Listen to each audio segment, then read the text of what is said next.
Hey, it's Marley from the Energy Boutique with your energy forecast for Saturday, February 26th.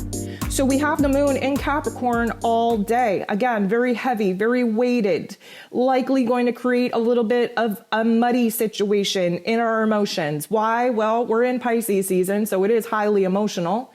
We are definitely floating away in la la land, in dreamland, because of course Pisces season would rather live in imaginary land than deal with real life. And of course, the moon in Capricorn wants to deal in reality, in the facts, in the present moment.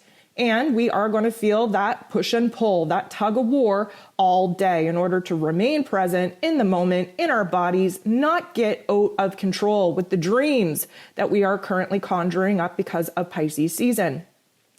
There are 9 different aspects taking place here today, and 8 of them involve the moon.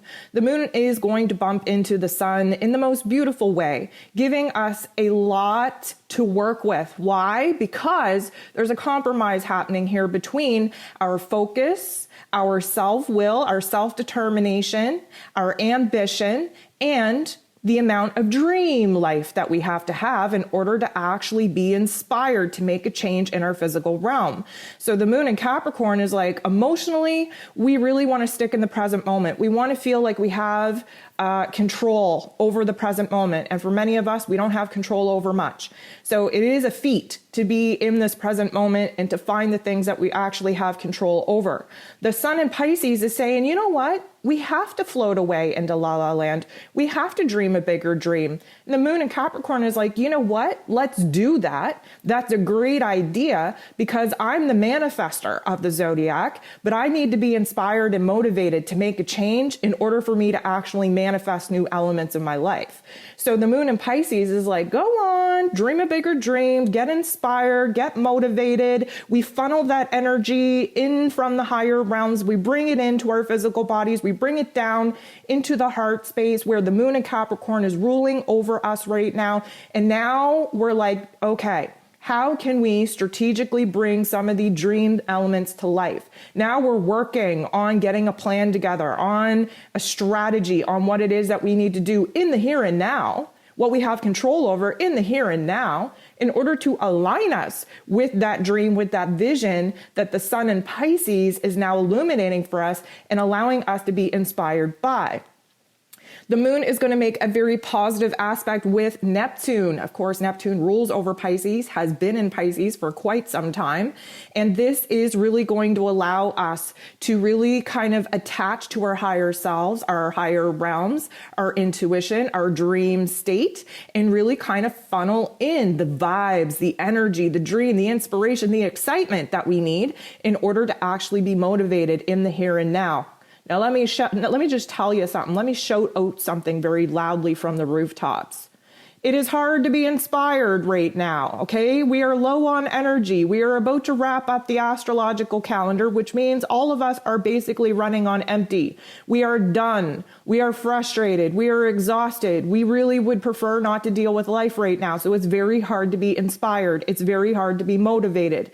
It's very hard to recognize where it is that we know we have to make changes. We know we have to take action, but know that we're not supported by the universe to take action right now, that we have to sit back, that we have to formulate a plan, that we have to be inspired, we have to be in our dreamy creative mode in order to actually have the vision come to life within ourselves before we can actually do anything about it in our physical realms.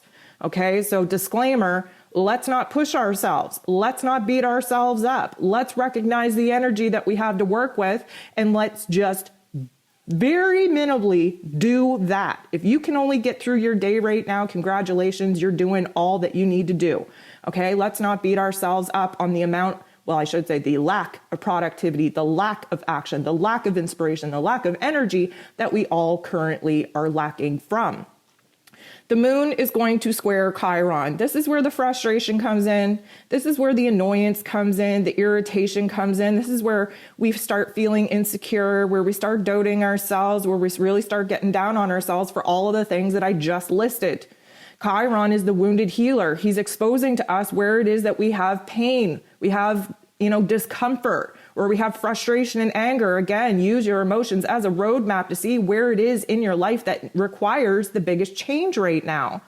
The moon bumps into the true node in not the nicest way. And now we're kind of in a conflict because we're losing hope. We're losing optimism. We're speaking fear into our plans. We're beating ourselves up. We're ripping ourselves down.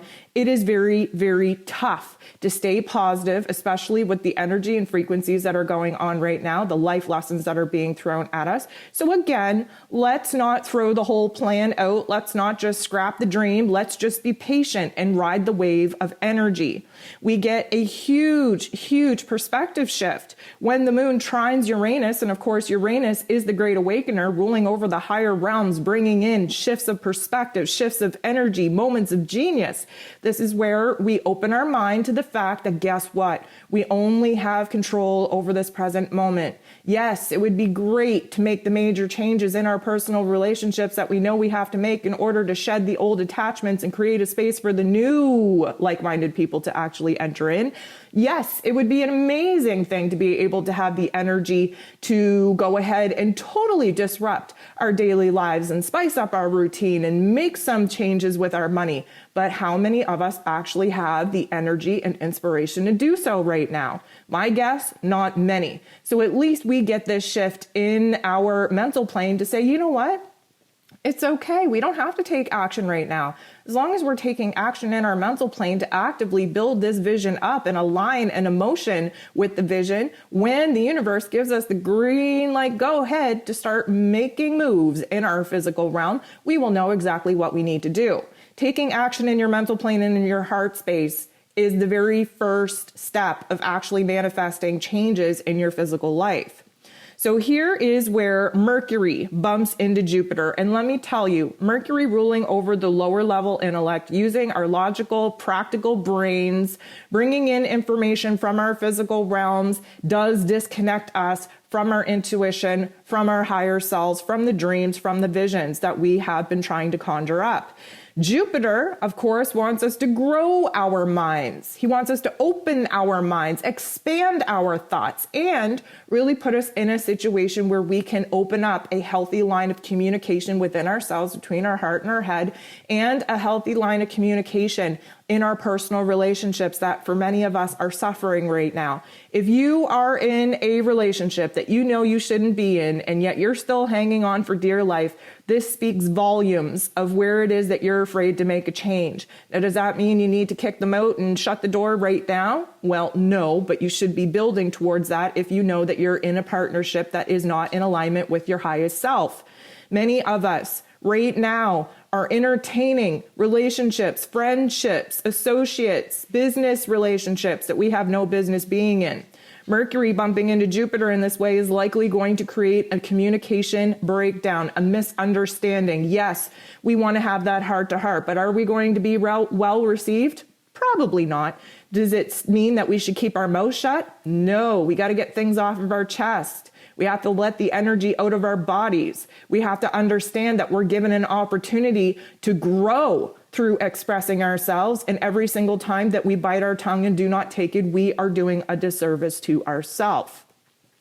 The moon, right after Mercury bumps into Jupiter, is going to bump into Jupiter as well. This is a positive aspect. This means that we are going to feel better from whatever it is we get off our heads, we get off our chests by communicating, even though we're misunderstood, even though we weren't well received. The moon bumping into Jupiter in this way means that we're going to have a lot of feels. We're going to have a lot of emotions. But guess what? Sometimes we need to be overwhelmed with emotion, backing us into a corner, making us have to speak out and really unleash the energy that we've been harboring in our heart space. We got to get that out in order for the flow to keep on moving. The moon is going to bump into Mercury and then bump into Saturn. This is definitely where we start limiting our beliefs. This is where we start talking fear into our plans. This is where we start second guessing whether or not we should have said that, whether or not we should be thinking this. This is where the negative narrative comes in. This is where we get our blinders on, where tunnel vision becomes so freaking fixated on the negative, on the low vibe, on the shoulda, coulda, wouldas, on the insecurity, on the doubts, that many of us might lose ourselves in spiral in that darkness until we can get a different frame of mind. Now, let me just tell you, this is about reframing our perspective, reframing our reality, rewriting the narrative. And sometimes things have to fall apart before we can put them back together in a much better, much healthier, much stronger way.